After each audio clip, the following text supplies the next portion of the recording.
Savos 20. gados viņš bija neaizskarams sociālo mediju dievs, tehnoloģiju industrijas roksvaigzne, kurš visu, kam pieskārās, pārvērta zeltā. Bet Marka Zukerberga veiksme ir pagriezusies pret viņu. Tagad, 42 gadu vecumā, viņš ir zaudējis vairāk nekā $70 miljardus neveiksmīgā derībā, ka Metaverse būs nākotne.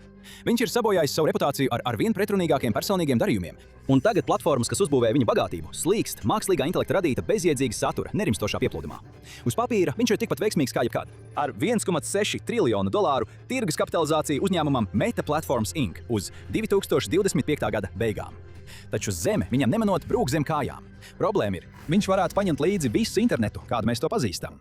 Meta korporatīvajā struktūrā šī sociālo mediju dieva lieta ir daudz burtiskāka nekā jūs varētu domāt. Lai gan Zuks kontrolē tikai 13 līdz 14% akciju, viņš joprojām var pārvaldīt visu uzņēmumu ar dzelzs dūri.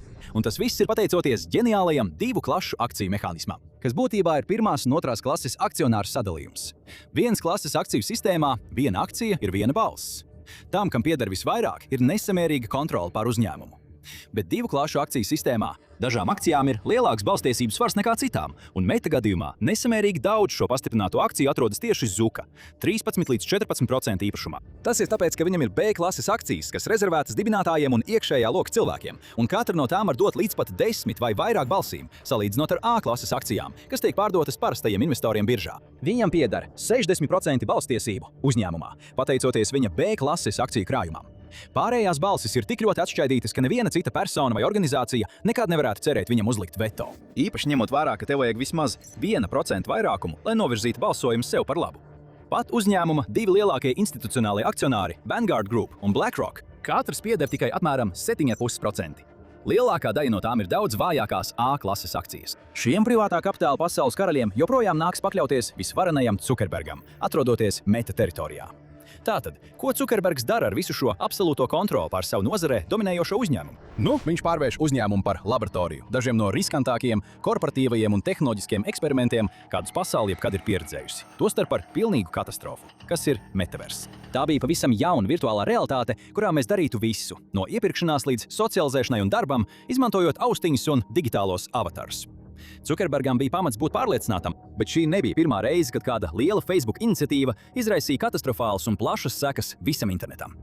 Facebook bija viens no galvenajiem virzītājiem interneta fenomenam, ko sauc par pāreju uz video. Reklamējot savus īsformātu video platformas neticamos skatījumu rādītājus, Facebook izraisīja masveida interneta rakstnieku darba vietu samazināšanu. Šī viena rīcība faktiski pielika punktu rakstītajiem rakstiem internetā. Tas viss notika 2015. gadā, kad Zuka vārds korporatīvajā pasaulē bija tik spēcīgs, ka viņa apgalvojumiem par Facebook skatījumiem pat nebija jābūt patiesiem. Facebook tika iesūdzēts tiesā par melošanu par saviem rādītājiem, vai labākajā gadījumā par nopietnu to aprēķināšanas kļūdu. Lai pievilinātu reklāmdevējus, kuru nauda kontrolē visu internetu, viņš apgalvoja ne tikai milzīgus skatījumu skaitļus, bet arī iespaidīgus skatījumu ilgumus. Kāds bija patiesais vidējais rādītājs, kas tika uzskatīts par šiem ilgstošajiem skatījumiem? Jebkas, kas pārsniedza 3 sekundes. Visi tika apmānīti, bet tas neko nemainīja. Facebook joprojām bija augšgalā, un viņi praktiski bija iznīcinājuši veselu interneta nozari, balstoties uz sagrozītiem datiem. Kāds var pateikt, ka Zakam nepaveiksies vēlreiz, un viņš nenogalinās sociālos medijus, kādus mēs tos pazīstam, aizvietojot tos ar savu privāto matricu. Viņš bija tik pārliecināts, ka 2021. gadā tas būs veiksmīgs gājiens, ka Facebook uzņēmums oficiāli mainīja savu nosaukumu uz Meta. Bet vai viss šis ažiotāžs patiešām pārvērtīs Metaverse no zinātniskās fantastikas par zinātnisku faktu? Zaka sāpīgāko zaudējumu centrā ir Meta Reality Labs nodaļa. Sākotnēji tā bija VR kompānija Oculus, kuru 2012. gadā dibināja Palmers Lakijs. Facebook iegādājās šo uzņēmumu 2014. gadā par $400 miljoniem skaidrā naudā un 23,1 miljonu parasto akciju, kuru vērtība bija $1,6 miljardi 2020. gadā. Oculus tika iekļauts jaunizveidotajā Facebook Reality Labs nodaļā, pētniecības un attīstības komandā, kas veidotu Metaverse arhitektūru. Taču patiesībā viss notika pavisam citādi.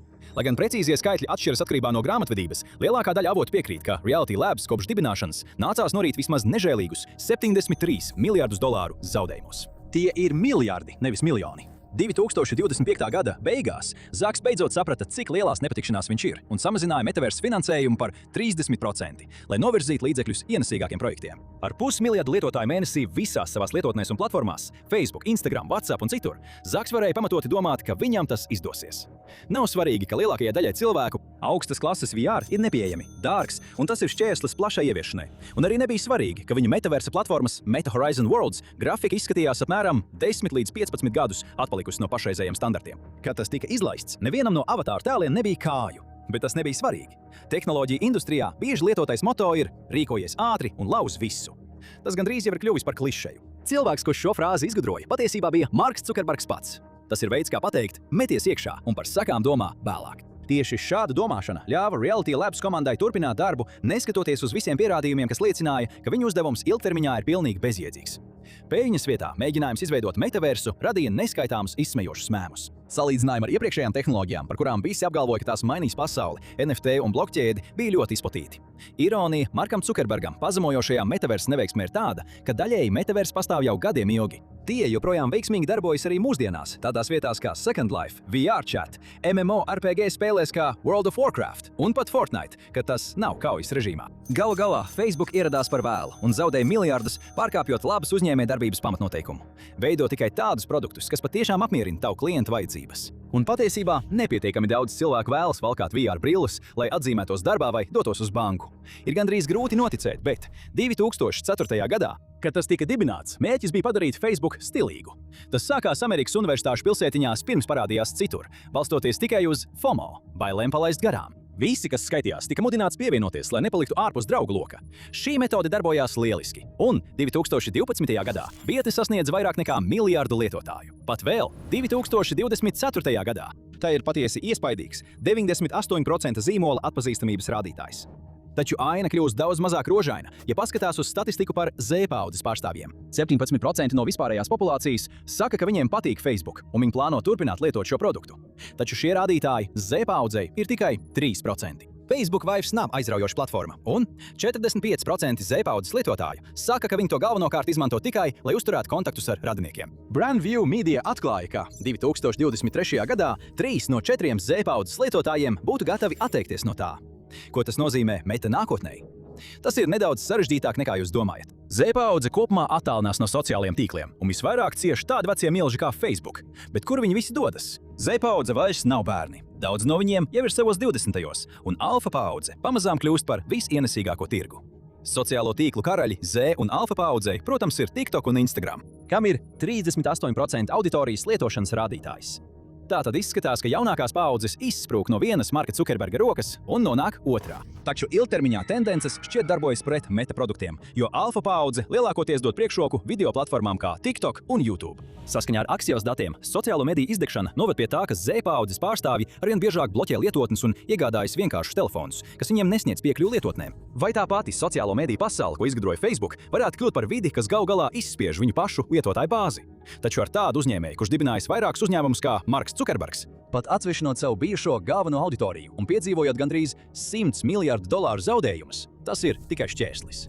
Viņam bija nepieciešams vēl viens stratēģisks pavērsiens, vēl viena tehnoloģija, uz kur viņš varētu likt visas savas likmes un cerēt, ka risks atmaksāsies. Un kā par laimi, pasaule viņam sniedza šo tehnoloģiju. 2026. gada sākumā Zuks izteica dažus tagad jau bēdīgi slavenus vārdus finanšu rezultātu apspriešanas zvanā. Drīz jūs atvērsiet mūsu lietotnes, un jums būs mākslīgais intelekts, kas jūs sapratīs un rādīs jums lielisku saturu, vai pat ģenerēs lielisku personalizētu saturu tieši jums. Vārds lielisks šeit dara visu smago darbu. Jūs esat redzējuši tās bildes un video, kas šķiet kā kaut kas tieši no druģa sapņa. Jēzus Kristus peld zem ūdens. Viņa ķermenis veidots no garnelēm un omāriem, sapludinātiem riesmonī. Tūkstošiem komentāru zem šiem attēliem visi raksta Āmen. Un citā video Jēzus nogrūž no klintsmalas Sātana ratiņkrēslā no klintsmalas. Muskuļoti cilvēkveidīgi kaķi glāb zīdaiņus, kas nokrituši no zelta vārta tilta. Un akvārijā priecīga sieviete vēro pretīgu cilvēku roņu briesmoni, kas peld apkārt. Šāda veida neprātīgas mākslīgā intelekta radītas muļķības ir pārņēmušas tādas metaplatformas kā Facebook un Instagram. Situācija ir kļuvusi tik slikta, ka ir izveidots vesels Facebook AI slops subreddits ar gandrīz 200,000 biedru. Lai arī mākslīgā intelekta radītās muļķības ir izplatītas, jo AI ir akcionāriem draudzīgs modesvārds visā tehnoloģiju industrijā, reti kurš izpilddirektors to ir pieņēmis tik entuziastiski kā Marks Cukerbergs, tieši tāpat kā iepriekš viņš pieņēma metaversu. Viņš to nosauc par 3. sociālo mediju fāzi. Ko tas nozīmē un kādas bija 1. un 2. fāze? Pats Cukerbergs sniedz atbildes. 1. fāze bija tad, kad viss saturs nāca no draugiem, ģimenes un kontiem, kurus tu tieši sekoji. 2. fāze sākās, kad mēs pievienojām visu satura veidotāju saturu. Tagad, kad mākslīgais intelekts padara vieglāku satura radīšanu un pārveidošanu, mēs redzēsim jaunu mediju formātu uzplaukumu, kas būs daudz iesaistošāk un interaktīvāki, un tas viss būs iespējams tikai pateicoties mākslīgā intelekta attīstībai. To skaidri pierāda tas, ka šīs lietas ir pilnīgi visur. Šīs lapas nav tikai seriāls un muļķīgas, dažas no tām patiešām ir ārkārtīgi satraucošas. Ņemiet piemēram Anitu Kumari, Instagram kontu, kas specializējas ciešanu pornogrāfijas izplatīšanā, jeb saturā, kur attēloti kaulaini, nabadzīgi cilvēki, kas mirst badā, kurus apēd kukaiņi, vai kuri mirst katastrofas vai slimības vidū. Visi šie attēli ir pilnībā ģenerēti ar mākslīgā intelekta palīdzību, un kontam ir vairāk nekā 100 000 sekotāji. Visa doma ir izmantot auditorijas emocijas un iegūt iesaisti, un biedējošākais ir tas, ka tas strādā. Populārs šāda veida zemes kvalitātes mākslīgā intelekta satura apakšžanrs ir dzimšanas dienas kūka. Šajos attēlos bieži redzams slims, novājējis vai pat izkropļots cilvēks, parasti bērns, kara veterāns vai veca sieviete, kas nes dzimšanas dienas kūku. Bieži vien būs sirdiplosošs vēstījums, ka neviens neatnāca uz viņa dzimšanas dienas ballīti, tāpēc vai jūs lūdzu nevarētu novēlēt viņiem laimīgu dzimšanas dienu komentāros? Ir video, kuros tiek izmantoti neizsakāmi rasu stereotipi, kurus mēs pat šeit nevaram aprakstīt, nemaz nerunājot par to, lai rādītu kādus kadrus. Viltot video ar milzīgiem sprādzieniem, dabas katastrofām, slepkavībām, policijas apšaudēm, teroristu uzbrukumiem. Viss satraucošākais ir tas, ja tu ar šausmām skaties, kā šie video attīstās, tev tiks rādīti arvien vairāk tādu. Saskaņā ar Facebook produktu viceprezidenta Džadžita Čavls teikto, ja tevi interesē saturs, kas izrādās ir ģenerēts ar mākslīgo intelektu, ieteikuma algoritms ar laiku noteiks, ka tevi interesē šī tēma un saturs. Ja tas tev neinteresē un esi devis mums signālus, ka tas nav domāts tev, algoritms reaģēs atbilstoši. Vienīgais veids, kā tu patiešām vari parādīt, ka tas nav domāts tev, ir pēc iespējas ātrāk ritināt tālāk. Taču, ja tu esi palicis pietiekami ilgi, lai saprastu, kas notiek, algoritms jau būs paspējis tevi piesaistīt. Ja Facebook grimst zemes kvalitātes mākslīgā intelekta satura jūrā, tad kas izraisīja šo noplūdi iepriekš diezgan uzticamajā sistēmā? Tev iespējams nepārsteigs, ka problēma nāk no paša uzņēmuma iekšienes. Facebook un tā paša izveidotās stimulu struktūras ir tās, kas stāv aiz šīs slopokalipses. Pateicoties Facebook satura veidotāju bonus programmai, iesaisti var nozīmēt reālu naudu tiem, kas publicē saturu. Taču atalgojuma likmes ir tik zemas, ka lielākā daļa ietekmētāju YouTube un TikTok tos neuzskatītu par pūļu vērtu. Ja ņem vērā valūtas konvertāciju un zemo izmaksu sliekšņi šāda satura radīšanai, tas var kļūt par milzīgu pasīvo ienākumu avotu cilvēkiem tādās valstīs kā Pakistāna, Indija, Vietnama, Taizeme un Indonēzija. Šis process ir kļuvis industrializēts, ar dažādiem monetizētiem kontiem, kas katru dienu publicē desmitiem garnaļu Jēzus un ievainotu veterānu ierakstu. Dažkārt tie iegūst miljoniem skatījumu gan no īstiem lietotājiem, gan nekontrolētiem botu bariem. Ne tikai šāda mēsla satura ražošana kļūst par veselu rūpalu, bet arī cilvēku apmācīšana, kā pašiem izveidot savas mēsla satura mašīnas peļņai, ir plaukstošs bizness. Rīki un pamācības tiek pārdoti tiešsaistē ikvienam, kurš vēlas sāk publicēt šādu saturu. Tā sniedz topošajiem publicētājiem iespēju apiet vietnes, surrogātpasta atklāšanas sistēmas un pastāvīgi radīt virālu saturu, kas iepriekš jau ir strādājis citiem līdzīgiem surrogātpasta izplatītājiem. Rezultāts ir problēma, kas pati sevi turpina vairot, padarot Facebook arvien nepatīkamāku un arvien mazāk lietojamu ar katru soli. Gan satura veidotāji, gan auditorijas botu radītā problēma Facebook ir kļuvusi tik nopietna, ka tā ir veicinājusi arvien populārāku kustību, ko sauc par mirušā interneta teoriju. Tā ir eksistenciāli biedējoša doma, ka internets kļūst arvien mazāk par vietu dzīviem cilvēku lietotājiem. Tā vietā tas arvien vairāk atgādina mirušu zonu pūzni, kurā savā starpā miedarbojas boti, nemaz neapzinoties, ka tas, ar ko viņi sarunājas, nav cilvēks. Mēdīju pētnieks un mākslīgā intelekta eksperts Tomas Somerers par šo izplatības efektu teica: tāpat kā Jēzus it kā bija Dieva vēstnesis, Garneles Jēzus ir vēstnesis liktenīgajai sistēmai, kurā mēs paši esam sevi ievilinājuši. Atdalītāji, izplatītāji un eksponenciālas metastāzes stāvoklī. Metastāze patiešām ir atslēgvārds šeit, jo mākslīgais intelekts ir vēzis, kas izplatās caur Facebook, no iekšpuses to sapūdējot. Un tas nav tikai saturs. Mākslīgais intelekts. Facebook arī aizvieto sociālo tīklu sociālo komponenti, piedāvājot iespēju ģenerēt mākslīgā intelekta atbildi uz grupas ierakstiem, atzīmējot @metaAI. Mākslīgais intelekts iesaistīsies arī tad, ja oriģinālajā ierakstā būs uzdots jautājums un neviens uz to nebūs atbildējis stundas laikā. Tagad šķiet, ka Facebook grupās klīst šie blenzošie digitālie rēgi. Un tā nav nekāda sazvērstības teorija. To lepni un publiski ir teikuši Meta vadošie darbinieki.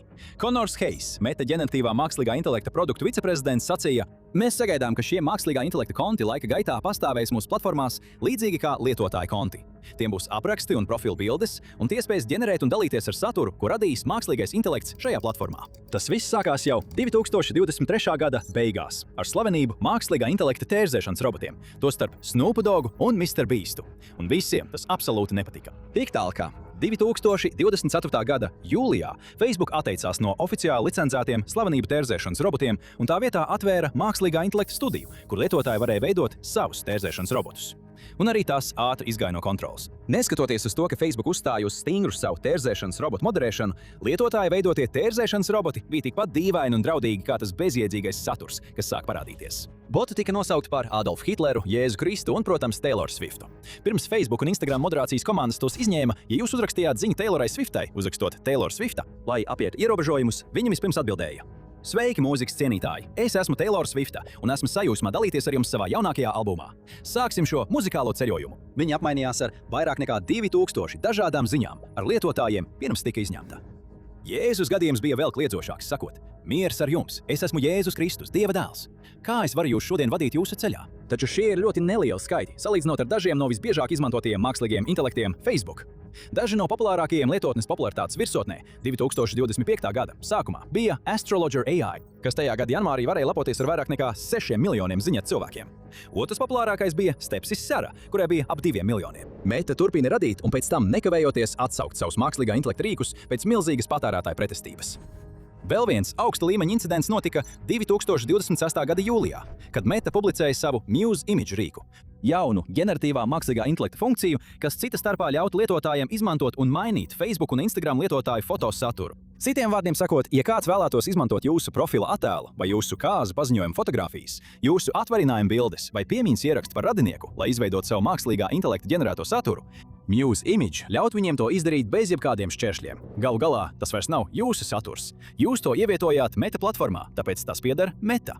Visi Instagram lietotāji bija automātiski pieteikti pēc noklusējuma. Tas šķiet nesalīdzināmi tālu no Facebook sākotnējā misijas paziņojuma – nodrošināt draugiem iespēju sazināties tiešsaistē un sekot līdzi viens otru dzīvei. Taču Meta ir konsekventi norādījusi, ka pilnīga ieguldīšanās mākslīgajā intelektā ir vienīgais veids, kā viņi var konkurēt ar saviem konkurentiem sociālo mediju jomā. Tomēr ilgtermiņā tam būs nepatīkamas sekas viņa peļņai, pat ja akcionāriem tas tuvākajā nākotnē ļoti patīk. Ir divas galvenās atšķirības starp īstiem lietotājiem un MI profiliem Facebook un Instagram. Šīs atšķirības ir milzīga problēma Markam Zukerbergam un visiem pārējiem Meta. Pirmkārt, uzņēmumi nevēlas maksāt par reklāmu rādīšanu mākslīgā intelekta lietotājiem nevienā no šīm platformām.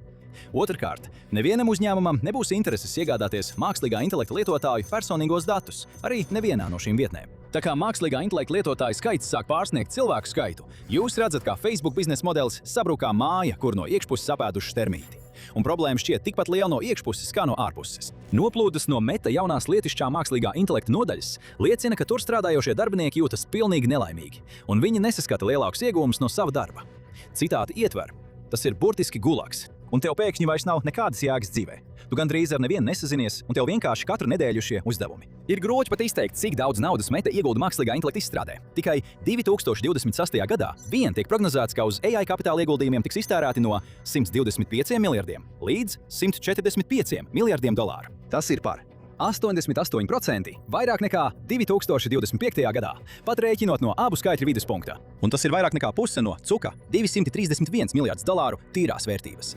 Taču 2026. gada jūlijā Zuks atzina, ka iespaidīgie rezultāti, uz kuriem viņš cerēja, ieguldot AI, vēl nav sasniegti. Rezultātā Meta akciju vērtība samazinājās par 5%. 2026. gada sākumā viņi optimizēja darbību, atlaižot apmēram 8000 darbinieku. Aptuveni 10% no saviem darbiniekiem, bet vēl 7000 pārvietoja uz jauno mākslīgā intelekta nodaļu. Un ko viņi līdz šim var parādīt, izņemot akcionāru sajūsmināšanu? Tādi produkti kā Muse Image, kurus visi tik ļoti ienīda, ka negatīvā reakcija uzreiz lika viņiem atgriezties pie izstrādes sākuma. Tristija Henesija, vecākā stratēģe Portlandas uzņēmumā Evolve Solutions Group, teica: ja jūs domājat, ka ieviešat mākslīgo intelektu atbildīgi, jums labāk jādomā plašāk par labāko iespējamo pielietojumu. Meta un Instagram fiasko ar viņu Muse rīku radīja reāls sekas. Nopietnas finansiālas un veselības sekas simtiem cilvēku, un tas viss bija likumīgi. Upuriem nav nekādas aizsardzības. Ja domājat, ka esat drošībā, jūs esat naivi. Bet kurš šeit patiesībā ir naivs un kurš patiesībā ir apdraudēts? Ik viens, kurš ir sekojis līdzi Marka Zukerberga un viņa uzņēmuma darbībām, varēs nosaukt veselu sarakstu ar briesmīgām lietām, kurās viņi visi ir bijuši iesaistīti.